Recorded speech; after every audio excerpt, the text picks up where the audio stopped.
Hello, and welcome to this week's AstroloCAST. On this episode, I'm going to be taking you through the 26th of January all the way to the 1st of February. We're going to be talking about the energy rolling in, and we're going to be talking about how you stay in charge. But first, I want to cover why this AstroloCAST is important. This is not a forecast of the astrology and what you might see out there of different predictions. I am providing you a guidebook of where your emotions may get pulled off. Because if you were given the knowledge that it isn't about you, it's about a frequency that's much more powerful than you can imagine. It's about learning to ride that frequency, to understand that frequency, and to master that frequency so you can make it to the next step that you're trying to master in your life. Wouldn't you be open to listening to it? This is huge information, and those out there that have this information are ahead of you already. So everyone watching this AstroloCAST, I want to say thank you so much, because we're expanding together and we're gaining this knowledge, and a lot of it is new science coming out. So it's incredible to be able to capture this, utilize it, and make it work for you. Stay tuned. So first, to give you a heads up on this week, the 26th and 27th are going to be angry days. They're going to be days when you feel like you can get thrown off very quickly. They're going to be days when you are very frustrated. And there are days where your first reaction is going to be one of being very aggressive. That's natural because the frequency is in Aries. We pay close attention to the energy of the moon because the energy of the moon always has depicted so much about human behavior. Our ancients would watch it to see what was going to happen next. They would actually use where the moon alignment was to see if there was going to be violence that was going to uproar in different cities and different areas, to see if people whose behavior was going to be more on the negative side. This is not new information, but what we're doing is we're figuring out how we make this information work for us. So when that moon is in alignment with Aries, you're going to be pissed. You're going to be frustrated. You're going to want to argue. So I'm going to give you a heads up on that, because if you read into it and you let yourself get angry and you let yourself get caught up in it, then you're going to find yourself missing the point. When Aries is in alignment, while it might be an angry energy, it's so much about learning how to master the ego, learning how to notice that you're going to flare up, to try and prove yourself, or to try and tell someone that they're wrong and you're right. But if you can take a moment to take a step back and just hear somebody out, or you could take a moment to take a step back and just let that emotion dissipate from you, you're going to find that you get this burst of knowledge that enters into your field that makes it so you can answer things in a way that you wouldn't have thought about before, that makes it so you can suddenly start to vibrate and become more like that vision of yourself that you want to be. So when that anger flares up, know it is just the Aries energy around you. How you respond is going to be what changes the game in front of you. And it's totally up to you. From there, we move into Taurus for the 28th and 29th. And whenever Taurus knocks on the door, so does a lot of old hurt. So does sadness. So does grief. So does going over past relationships and figuring how you've been wronged and hurt. It's so much about the heart center because that's what Taurus rules. It rules our negative side of love. So it's going to be totally normal to all of a sudden start thinking about those things that make you feel unworthy, that make you feel sad.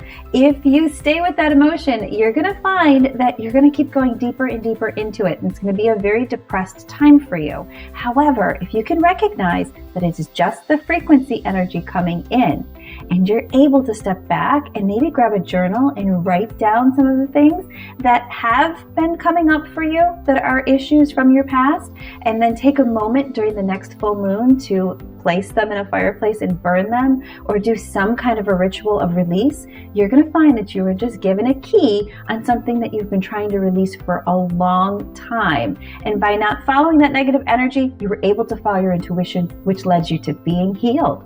So it is one of the coolest things to be able to master. I've got more tips for you towards the end of this video, so keep watching.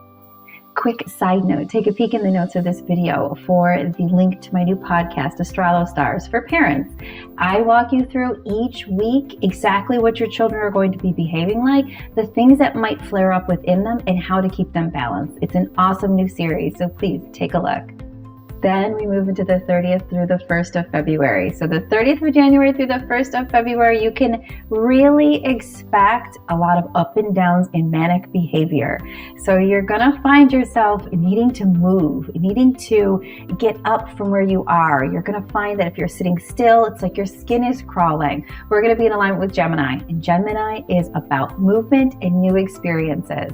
So if you're finding that you start to pick at your life because you think it's boring, or you think that there's no new things happening for you, or you start to want to switch things up, that's such a Gemini energy. Take a deep breath and go for a nice brisk walk. Or better yet, plan for that end of the week period. So that 30th to the 1st of February, that period of the week, plan to go for a nice jog, or plan to do something that's active, like go to the gym or take a class that's going to keep you continuously moving and feeling like you're growing, because that's going to be a great way to set aside that manic points of the Gemini energy and give you an opportunity to maybe find something new about yourself, find something new that you might enjoy, and then continue to open up that intuition, continue to expand, and continue to get to know yourself better, because that is the point. It's why we're here. The more you expand and grow, the more those negative emotions or negative frequencies aren't going to dominate you anymore. It's time. Take the power back into your hands. There's no simple fix. So make sure you're aware, make sure you know the energy coming in, and then you've got it from there. So on to our tips for the week. Considering this is going to be a major week about the ego and also the heart and calming, a great way to really relax that energy out for the week is a breathing technique. So a simple breathing and expanding your chest and paying close attention to letting that energy flow in and out. So simple, just expanding your energy in and out. Setting a timer for about 30 seconds as you're taking deep breaths is going to be a great reset to bring down some of that grieving energy that might be coming in, to pull forward some of that ego energy that might be really building up, and to calm down a lot of that frequency energy coming in with the manic as the week continues through. So if you can master that, you can really create a totally different balance in your life. Last but not least are the best techniques you could utilize, and that's the Astrology Star Salutation techniques. Each one of the positions in the Astrology Star Salutation are going to give you a direct channel, a direct key to the frequency coming in. So if you align with the frequency, then that means that you're going to be able to control how it flows. And that's what it's about, everybody. It's about stepping up to the plate and taking control of your life, taking control of the flow of energy, and learning what a lot of others out there are already mastering. It's time to play some catch up with. It's time for you to realize the power within you. So up on your screen, you are going to see the Astrology Yoga techniques for Aries, Taurus, and Gemini. Those 3 poses, taking 3 deep breaths, 1 time or 2 times per day, to just go into those 3 poses and just allow the energy to tap into your meridians and really flow, are an excellent way to open, expand, and really start to harness this flow, because it's time for you. Those of you who need to know more about meridians and what they are, take a look at the link in the notes. That will give you all the information you need about these important super highways of energy that travel throughout your body. Thank you so much for watching this episode of the AstroloCAST. My name is Jillian Grace, and please share this video so we can help to expand this knowledge. And as we awaken more and more, we can discover our truth and continue to expand and gain power. Thank you so much for watching. I'll see you next week.